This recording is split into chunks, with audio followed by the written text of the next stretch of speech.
Hello and welcome to my channel. My name is Kimberly DeCray. I am a two times CrossFit Games team athlete, and I'm here to share with you my experience in fitness and just life in general.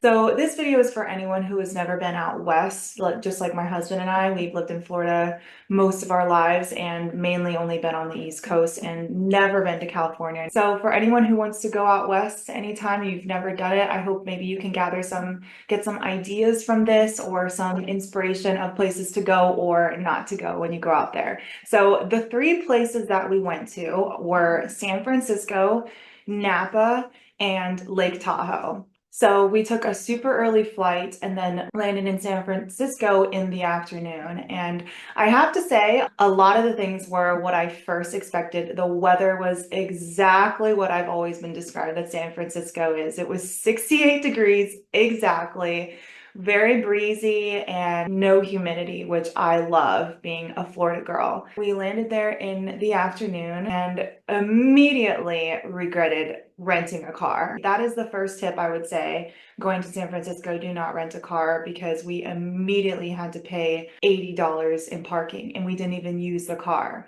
So we're paying for a night of renting the car. Now on top of that, we're paying for a night of sticking the car in a garage. We knew we wanted to rent a car for this trip because we're taking like a road trip through California and then towards Lake Tahoe. But for our day we're going to spend in San Francisco, we definitely shouldn't have rented a car. So we parked our car and then we decided to rent bikes. Biking is an awesome option there because it's very cheap. The weather is amazing. And one thing that I noticed about the bikes that I thought was really funny is I was like, why are they all assisted? All of the bikes had some sort of like electric like assistance to them. There was no just regular bikes. And here I am like a fitness goer. I'm like, I want a regular bike. I don't want an assisted bike. And then as we started biking through San Francisco, I started to understand why they were assisted. Because in case you didn't know, San Francisco is one of the hilliest cities in the world. It is so steep. If you didn't have an assisted bike, you would literally have to carry your bike up some of the streets. And as you can see, some of the streets had steps because they were that steep. So we took our bikes, biked along the water, and here's another funny major tourist thing that my husband and I did is we thought that the Bay Bridge was the San Francisco Golden Gate Bridge. And so we started taking pictures of it. We're like, there's the Golden Gate Bridge. That's the Bay Bridge. So there's two bridges in San Francisco. One is the Bay Bridge and the other is the Golden Gate. And we realized that later when we were actually looking at a map. Another thing that I've always heard about California is that things are very expensive, especially the gas. And that also was true. It's funny, I took a picture of this gas station, but that was actually one of the cheaper gas stations.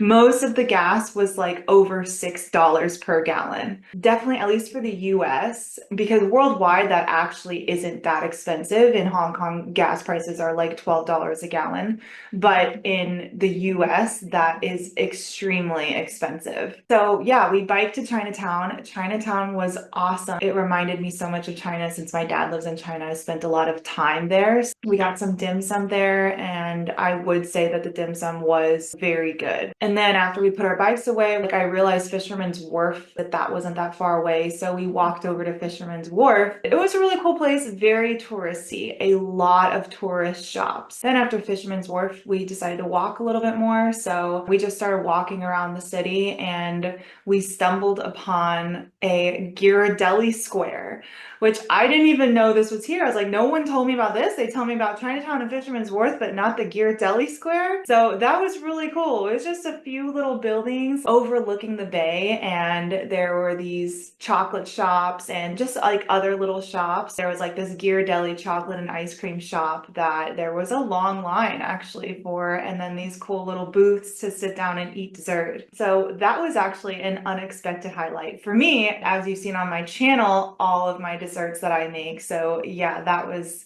definitely a nice surprise for me. So after we walked around a bit, we called an Uber to go to our restaurant, and driving to the restaurant, we realized that there's all these cars called Waymo, and they have this spinny thing on top of them and then this other spinny thing on like all the sides of it. One thing that Luke noticed is he was like, there's no one driving the car. And I was like, what?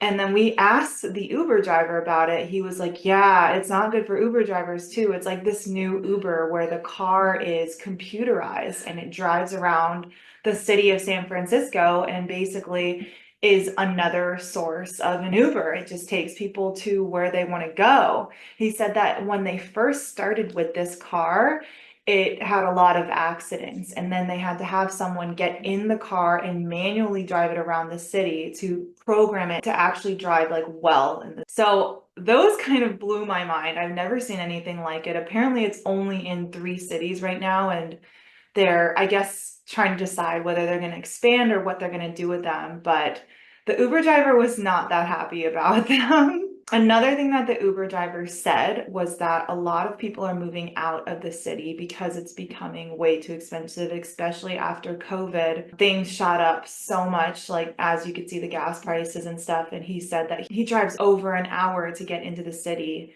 just to drive people around, and that most people live out that far outside and have to commute that much. And that was one thing I was not envious of, is that commute into the city. I can't imagine driving over an hour every single day to go to work. So the restaurant that we went to was a very quaint, highly recommended restaurant. It was a little outside of the main downtown, but it's still in the city. It's a huge city. But it was just like a quiet little cute restaurant. I didn't want to spend like too much money, so I looked up something that was highly recommended but not super expensive. I had a ravioli with this delicious sauce on top. It had like a kick to it, but it was also really creamy and sweet. It was so good.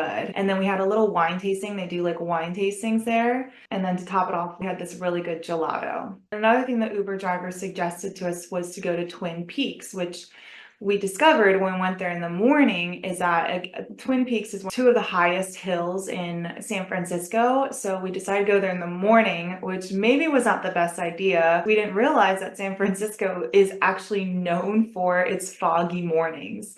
So we drove over to these Twin Peaks, and there are these two super high hills like right next to each other, and they're in the most elevated part of San Francisco. And there was people running, they're just running on the hills. So Luke and I were not dressed for this, but we walk all the way to the top of the hill and get a nice view. Even though it was still really foggy, we still got a really cool view of the city. And yeah, that was basically the last part that we spent in San Francisco. Then we got in the car and started heading over to Napa.